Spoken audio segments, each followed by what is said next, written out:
Assalamualaikum warahmatullahi wabarakatuh. Alhamdulillah rabbil alamin wa bihi nasta'in ala umuri dunya waddin wa ala alihi washabihi ajmain.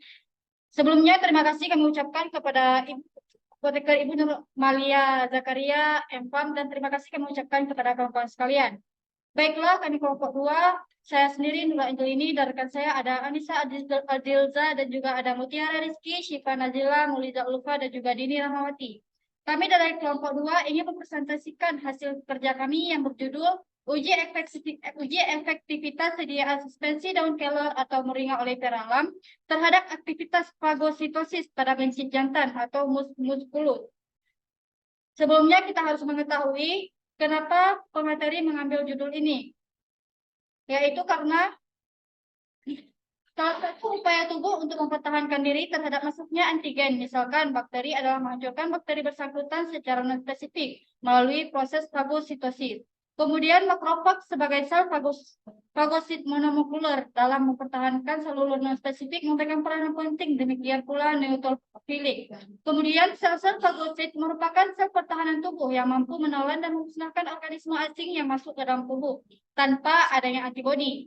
Kemudian sel-sel tersebut akan segera bekerja dengan cepat untuk mengatasinya jika pertahanan lini pertama yaitu kulit tidak mampu menahan masuknya mikroorganisme. Next. Kemudian salah satu tanaman yang berfungsi pada daun kelor ini yaitu dia bisa mengandung 27 protein dan merupakan sumber yang kaya vitamin A dan C, kalsium, zat besi, dan fosfor. Kemudian kandungan kimia daun kelor atau moringa oleifera alam yang dapat meningkatkan sistem imun, yaitu flavonoid, polifenol, terpenoid, alkaloid, saponin, dan mineral seperti selenium, zinc, tembaga, mangan, dan magnesium. Saya akan melanjutkan paparan dari Nurul Angelini.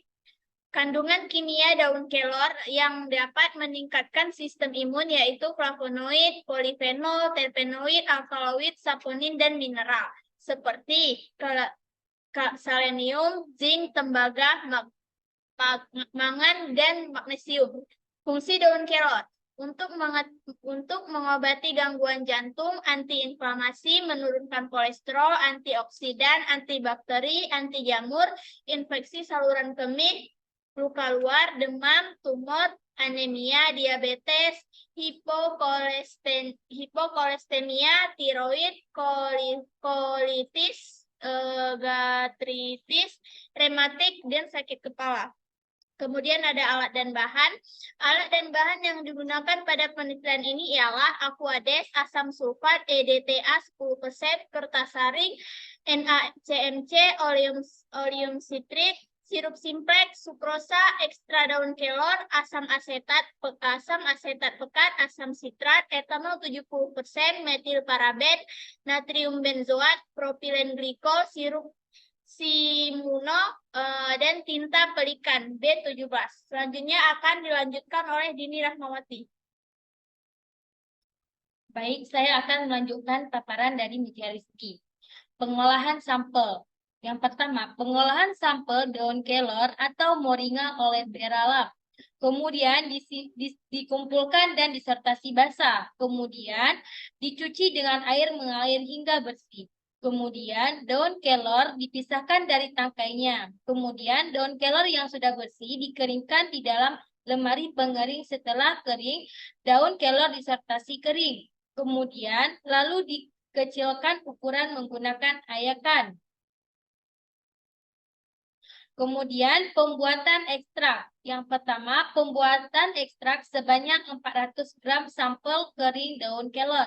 Kemudian dimasukkan ke dalam bejana maserasi dan dibasahi dengan etanol 70%. Kemudian ditambahkan dengan sisa etanol hingga 3 tetes. Kemudian wadah maserasi ditutup rapat, disimpan di tempat yang tidak terkena sinar matahari langsung selama 3 hari sambil diaduk sesekali. Kemudian setelah 3 hari, ekstrak dipisahkan dari ampasnya dan ampas dimaserasi kembali. Kemudian ekstrak etanol yang diperoleh dikumpulkan dan diuapkan sampai diperoleh ekstrak kental. Kemudian diselanjutkan oleh Anissa Adilza. Baik, saya Anissa Adilra ingin melanjutkan paparan dari Dini Rahmawati. Ini ada tabel formulasi suspensi daun kelor. Nama bahannya ada ekstrak etanol daun kelor. Fungsi bahan sebagai zat aktif, konsentrasinya 2,5. Kemudian ada NaCMC sebagai suspending agent, konsentrasinya 0,5. Kemudian ada Pg, fungsi bahan sebagai pembasah, konsentrasi 10. Sirup simplex sebagai pemanis, konsentrasi 25. Natrium benzoat sebagai pengawet, konsentrasinya 0,1. Asam sitrat sebagai flavor, konsentrasi 0,3. Oleum sitrin sebagai pengaroma, konsentrasinya 0,01. Aqua sebagai pelarut dan konsentrasinya 100 mili. Kemudian pembuatan suspensi daun kelor. Yang pertama, daun kelor masukkan ekstrak daun kelor ke dalam lumpang. Tambahkan dengan propilen glikol sebagai pembasah. Gerus hingga homogen. NaCMC didispensikan dalam air hangat 75 ml hingga terbentuk mucilago. Kemudian mucilago NaCMC dimasukkan ke dalam lumpang yang berisi ekstrak. Gerus hingga homogen. Kemudian campuran 1 dimasukkan ke dalam beker gelas, kemudian dihomogenkan dengan pengadukan konstan selama 20 menit. Ditimbang sirup simplex sebanyak 25 gram. Kemudian dimasukkan dalam campuran 1. Larutan masing-masing asam sitrat dan nitrat benzoat dengan aqua secukupnya. Kemudian dimasukkan ke dalam campuran 2 dan homogenkan. Cukupkan volumenya hingga 100 ml dengan aquades. Kemudian tambahkan pengaroma oleum citrin. Lalu masukkan campuran tersebut ke dalam wadah botol 100 ml. Kemudian akan dilanjutkan oleh rekan saya yaitu Syifa Nazila. Baik, saya Syifa Nazila akan melanjutkan paparan materi dari Anissa. Evaluasi kestabilan suspensi. Evaluasi kestabilan suspensi yaitu yang pertama pemeriksaan organoleptik, kedua pengukuran pH, ketiga pengukuran bobot jenis, keempat pengukuran viskositas, kelima pengukuran volume. Selanjutnya pengujian aktivitas egositosis dengan metode karbon flaring.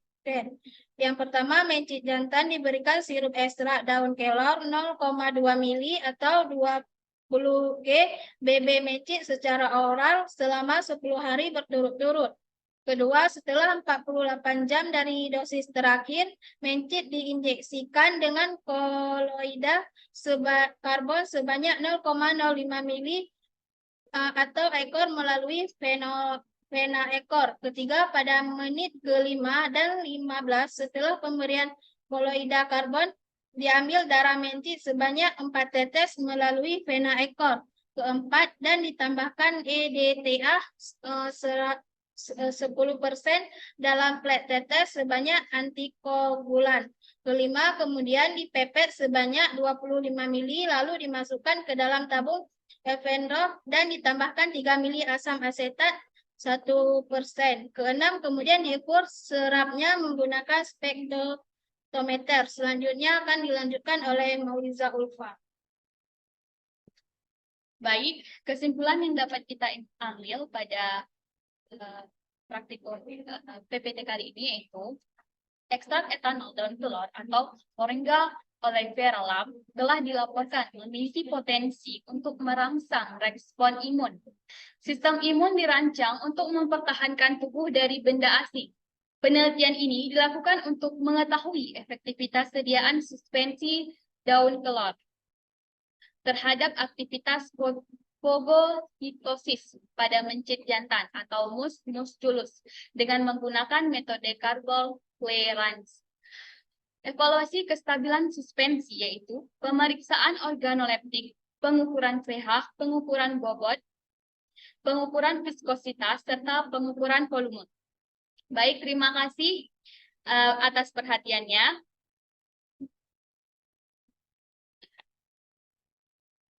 Baiklah, terima kasih atas perhatiannya. Sekian presentasi kami pada hari ini. Jika ada kesalahan kami mohon maaf. Kami akhiri. Assalamualaikum warahmatullahi wabarakatuh.